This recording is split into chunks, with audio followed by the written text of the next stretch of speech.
देखें तो भारतीय जनता पार्टी खेमे में हलचल है। बड़े नेताओं का दिल्ली से भोपाल पहुंचने का सिलसिला और उसके बाद सारे लोग बिल्कुल जिसको कहते हैं मुस्तैद हैं। कमलनाथ कुछ नहीं बोल रहे हैं। अब दिग्विजय सिंह ट्वीट कर रहे हैं और 5:30 बजे जैसा कि आपने देखा कि एक्स पर उन्होंने पोस्ट भी कर दिया, कमलनाथ चुप हैं। मतलब ये इसके मायने क्या है? ये बता सकती हूँ मैं कि इसके पहले कमलनाथ जी ने भी ये कहा था कि जब भी कोई भी जब मतगणना होगी तो सारे के सारे लोग जो हैं वो वहाँ पहुँच जाएं।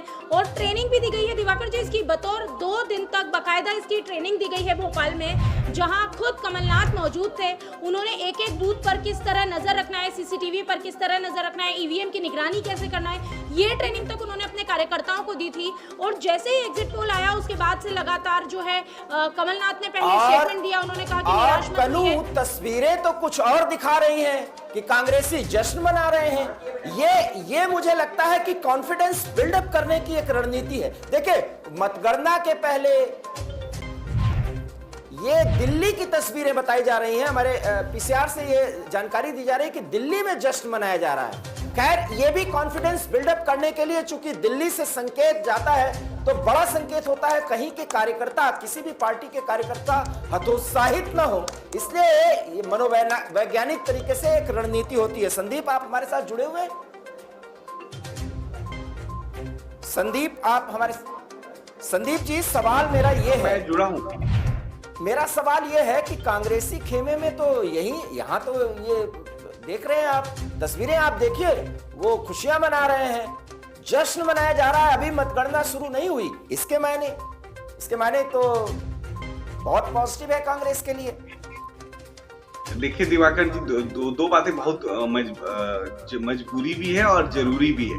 मजबूरी ये है कि आप अपने आप को कैसा शो करते हो, दिखाते हो। कांग्रेस के लोगों को लगता है कि हाँ, राजस्थान भी वो जीत जाएंगे, मध्य प्रदेश भी जीत जाएंगे, छत्तीसगढ़ भी जीत जाएंगे। वो हमेशा अपने मुंह में लड्डू डाल के घूम रहे हैं और कार्यकर्ताओं को ऐसा अंदेशा वो देने की कोशिश कर रहे हैं। मुझे लगता है कि इस तरह की कोई भी परिपाटी अभी भारतीय राजनीति में ये छोटे कार्यकर्ताओं के द्वारा होता रहता है, लेकिन ये स्वागत योग्य कदम है। सबको खुश होने का अधिकार है। मैं सिर्फ इतना कहना चाहता हूँ कि जब रिजल्ट आएगा आप देखेंगे कि आपकी भी जो पक्ष है, आपने जिस तरह से रखा भारतीय जनता पार्टी के तरफ से कि भारतीय जनता पार्टी अच्छा कर रही है इन प्रदेशों में, हम बिल्कुल उससे और अच्छा करेंगे, ऐसा मेरा विश्वास भी है और अनुमान भी है। क्योंकि उसके 2 कारण है। 2 कारण ये है, अब यहाँ हम लोगों का जो चुनावी संगठन है, ऐसा संगठन किसी के पास। मैं आपको बताना चाहता हूँ कि राहुल गांधी सेना है कोई, जो बैनर्स है उस पे लिखा है राहुल गांधी से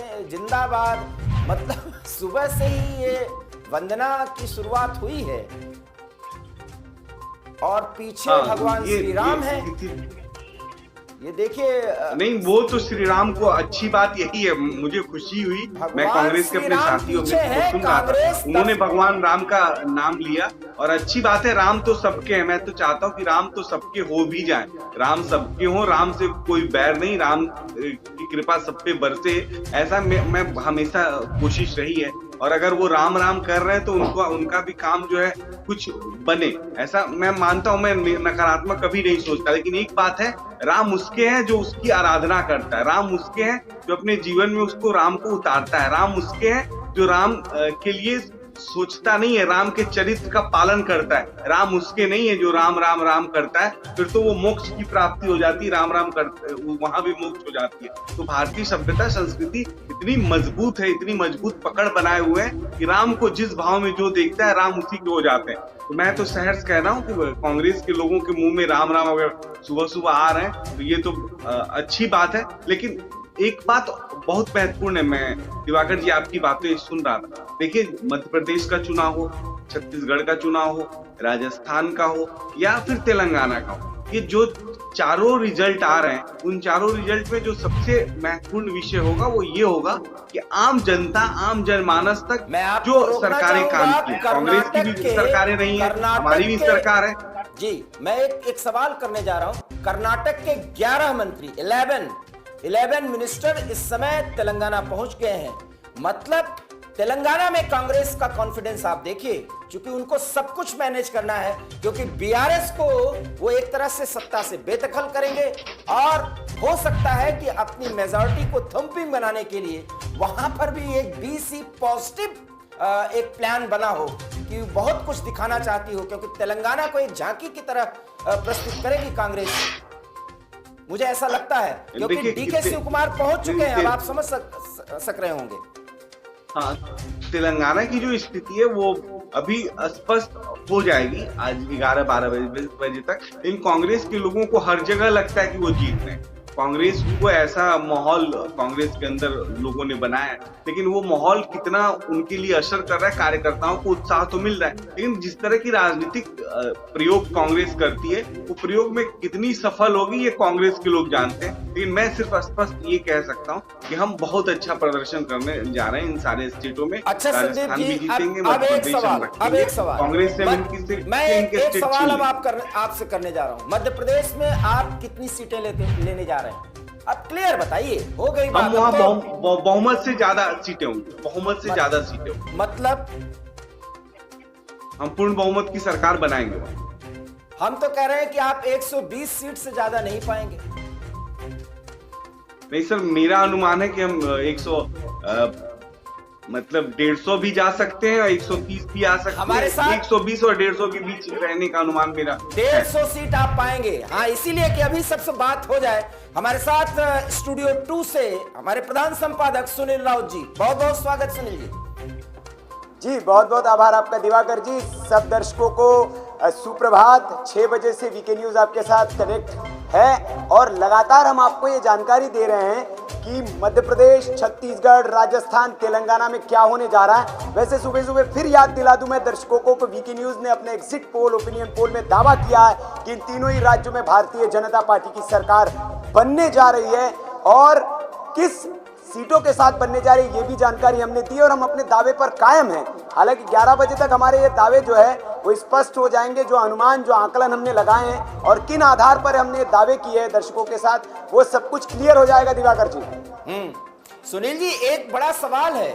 संदीप जी कह रहे हैं कि 150 सीटें लेने जा रहे हैं। थोड़ा सा इस पे बात कर लिया जाए। अभी संदीप जी से कुछ सवाल आप करना चाह रहे हो तो करिए। संदीप जी मध्य प्रदेश मध्य प्रदेश में संदीप जी 150 सीटें। हाँ, ये 150 सीटें कह रहे हैं। हम लोग तो संदीप जी 120 सीट आपको दिए हैं और जो दिए हैं डंके की संदीप चोट जी पे कह रहे हैं मैं दिवाकर जी संदीप जी से पूछना चाहूंगा। संदीप जी बहुत बहुत स्वागत है आपका। बहुत लंबे वक्त बाद हम लोग फिर से रूबरू हो रहे हैं। मैं ये जानना चाहूंगा कि आधार क्या है। अगर आप कह रहे हैं कि 150 सीटें मध्य प्रदेश में आएंगी तो ये सिर्फ कहने के लिए, जैसे कांग्रेस कह रही है कि हमारे 170 आ रही है, 160 आ रही है, या फिर आपका कोई आकलन है इसके पीछे?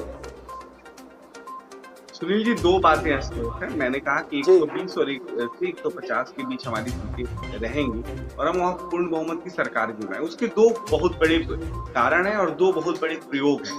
वो अगर सफल होंगे भी, क्योंकि हम प्रयोग इसलिए नहीं करते कि हम असफल हो। कोई भी राजनीतिक दल बेहतर करने की कोशिश सबसे अंतिम समय तक करती है। हमारे पास मध्य प्रदेश के अंदर हमने जो प्रयोग किए वो अच्छे नेतृत्व प्रदान करने की कोशिश करी। हमें लगा कि बहुत से ऐसे जगह हैं जहां लोग हमसे नाराज हैं, इसको सहर्ष मुझे स्वीकार करना पड़ेगा। उन जगहों को चयनित किया, चयनित करने के बाद बेहतर विकल्प वहां देने की कोशिश करी ताकि लोगों की नाराजगी दूर हो पाए। और ये हम लोग का सबसे पहला जो मुख्य लक्ष्य था वो ये था कि नाराज लोगों को मनाया जाए। और आपको पता है सुनील जी, जो जनता का दिल जीतता है लोकतंत्र में, उसी की सरकार बनती है। हम जीत रहे हैं कहने से जनता वोट नहीं देती, दिल जीतना पड़ता है। भारतीय जनता पार्टी के नेतृत्व ने पूरी कोशिश करी, वो चाहे चीफ मिनिस्टर हो या और प्रदेश के मुख्यमंत्री हो या यशस्वी प्रधानमंत्री नरेंद्र मोदी जी स्वयं क्यों न हो, जिस तरह अमित शाह जी ने, जेपी नड्डा जी ने और पार्टी के संगठन के सभी लोगों ने और छोटे कार्यकर्ताओं ने भी जो मेहनत करी है, उस मेहनत का प्रतिफल मुझे लगता है कि मध्य प्रदेश में मिलेगा। इसलिए मिलेगा कि मध्य प्रदेश में जिस तरह से हमारे मुख्यमंत्री शिवराज जी हैं, उनकी भी मैं तारीफ करना चाहूंगा कि जिस तरह की उन्होंने योजनाएं और कम समय में बेहतर तरीके से जनता के बीच पहुंचने का जो उनका प्रयोग था, कोशिश था, वो बिल्कुल सफल हुआ है। और उस सफलता का नतीजा है कि मध्य प्रदेश में जो आप आकलन कर रहे हैं और मैं भी वही आकलन कर रहा हूँ। हाँ, थोड़ा सा ये है, भारतीय जनता पार्टी का कार्यकर्ता होने के नाते मैं ज्यादा उत्साहित हूँ, तो मैं अगर 10-20 ज्यादा भी दूं तो उसको आपको बुरा नहीं मानना चाहिए। नहीं नहीं, हम बुरा नहीं मान रहे संदीप जी, लेकिन मेरा सवाल ये है, आपने 150 सीटें दी है, ठीक है, हम ये भी कह रहे हैं, एक आकलन हमारा ये भी है कि अगर इतनी में, क्योंकि चाणक्य का एग्जिट पोल हो, टुडे चाणक्य या बाकी माई एक्सिस का एग्जिट पोल हो, आपको 150 160 सीटें दे रहे हैं, उसका भी हमारा आकलन अगर ये होता है तो उसके पीछे का आकलन ये होगा कि 30 से 40 सीटें जो होगी उस पर जीत का अंतर बहुत कम होगा और इस वजह से आपकी ये संख्या बढ़ेगी। हमारा आकलन वहां गलत होगा, 100-150 सीटें भी आपकी आ सकती है, इसको मैं दो राय नहीं मान रहा हूँ। मुझे लगता है कि कम से कम वहाँ पे जी सुनील जी, मुझे मेरा आकलन है कम से कम वहाँ 50 सीटें ऐसी है कि बहुत 1-to-1 फाइट है और उस 50 सीटों में अगर हम जीते हैं तो हमारी सरकार बनेगी और वो जीतेंगे, कांग्रेस के लोग जीत रहे हैं, तो कांग्रेस के आने की संभावना भी बढ़ सकती है। इंडिया वाले ही हरा रहे हैं, समाजवादी पार्टी, आम आदमी पार्टी, जिस तरह से उम्मीदवार वहां उतारे गए हैं तो वो भारतीय जनता पार्टी के लिए फायदेमंद होने जा रहा है। लेकिन मेरा सवाल आपसे उससे अगला है, मैं ये कहना चाह रहा हूं संदीप जी कि शिवराज सिंह चौहान ही मुख्यमंत्री होंगे या वहां पे भी कोई प्लान भी है? नहीं, देखिए स्पष्ट है, अगर वहां पूर्ण बहुमत की सरकार आएगी तो मामा के नेतृत्व में वहां की जनता विश्वास कर रही है और पार्टी विश्वास पे खड़ी उतरने का काम करेगी। पार्टी ऐसा कुछ नहीं करने जा रही है कि अगर वहां सरकार बनी और जो भरोसा जनता देगी उस भरोसे की सरकार ही बनेगी, उस भरोसे को तोड़ने का काम भारतीय जनता पार्टी नहीं करेगी। संपादक जी, इसका अच्छा, मतलब तो है कि राजस्थान का क्या है सर? राजस्थान में आपको पूरा विश्वास है कि सरकार बनने जा रही है और सरकार बनेगी तो वसुंधरा ही सीएम बनेगी या वहां कोई प्लान है दूसरा? नहीं, कहीं एक चीज स्पष्ट मैं कह देना चाहता हूँ कि कांग्रेस के लोगों ने पूरी जगह भ्रम फैलाया जिससे कि भाजपा कमजोर दिखी। आप देखेंगे यूट्यूबर्स की भी बहुत राजनीति है, यूट्यूब आ गए, यूट्यूबर्स आ गए, वो भी भ्रम फैलाते हैं। तो ये जो भ्रम फैलाने की राजनीति है उसका सही जवाब ये आज जो चुनाव का परिणाम आएगा वो सब तक पहुंचेगा। और एक बात स्पष्ट है कि आपने देखा होगा कि जब हम विकल्पों की बात करते हैं तो विकल्पों की बात करने का मकसद ये होता है कि जो वहाँ के नेतृत्व हैं, वहाँ के जो लोग हैं आपस में लड़ जाएं, उनकी जो आपस में एकता है वो बिखर जाए और वैमनस्य की भावना जागरूक हो। लेकिन भारतीय जनता पार्टी यही कोशिश करती है कि किसी के अंदर वैमनस्य की भावना जागे नहीं, हम मिलकर चुनाव लड़ें और मजबूत चुनाव लड़ें और इसका नतीजा होता है कि हम बेहतर प्रदर्शन हर जगह करते हैं, उम्मीद से ज्यादा करते हैं। तो ऐसा मुझे उम्मीद है कि राजस्थान में हम लोगों ने जो किया है वो ये किया है कि सबको लेके चलने का काम किया है। एक सकुशल नेतृत्व बना है, हर क्षेत्र में भी बना है। जो क्षेत्र अगर देखेंगे वो चाहे 10 विधानसभा में कोई बहुत अच्छा हमारा नेता है, तो हमने कोशिश करी कि वो 10, 15, 20 विधानसभाओं में वो बहुत प्रभावी ढंग से काम करे। तो हमारे नेतृत्व में सबको जो जिम्मेदारी दी है वो प्रभावी ढंग से काम हुआ है, इसको सहर्ष स्वीकार करना पड़ेगा। और राजस्थान की जो परिपाटी है उस परिपाटी के अनुरूप भी हमें तो पूर्ण विश्वास है कि वहाँ सत्ता परिवर्तन हो रहा है और भारतीय जनता पार्टी आ रही है। जी संदीप जी, अभी 1 घंटे के बाद पहला रुझान आना शुरू हो जाएगा, बैलेट पेपर की गिनती शुरू हो जाएगी। उससे पहले फिर हम बात करेंगे, लगातार दिन भर तो आप हमारे साथ जुड़ते रहेंगे। एक में तीनों राज्यों को लेकर, जैसे मध्य प्रदेश तो आपने बता दिया कि 150 सीट आ रही है, राजस्थान में आप कितनी दे रहे बीजेपी को और छत्तीसगढ़ में कितनी दे रहे, ताकि हम एक बार फिर आपसे बात करें तो एक रहे कि हाँ जी, संदीप जी का जो अनुमान था उस पर हम खरे उतरे हैं। आपने राजस्थान में कितना दिया है? हमने तो 130 सीटें दी है भारतीय जनता पार्टी को। मुझे लगता है कि राजस्थान में थोड़ा सा मेरा स्पष्ट अनुमान है कि 120 से 140 के बीच में हम कहीं जाएंगे रहेंगे, क्योंकि मैं और लोगों की तरह बहुत ज्यादा नहीं बोलता, लेकिन हम सरकार वहां बना पाने में सफल होंगे।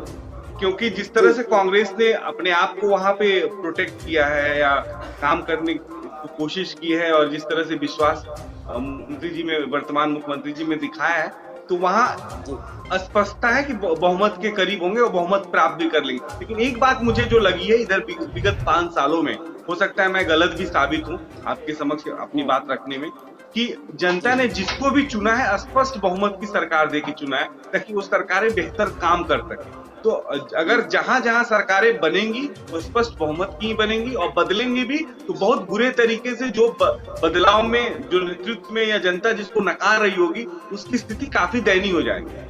तो ऐसा मुझे लग रहा है, क्योंकि अभी जो परिप्रेक्ष्य है, जनता जिसको चुन रही है, जिसको छोड़ रही है वो साफ ही छोड़ दे रही है। तो ये बहुत बड़ी लोकतंत्र की मजबूती है, इसको सर स्वीकार करना पड़ेगा। छत्तीसगढ़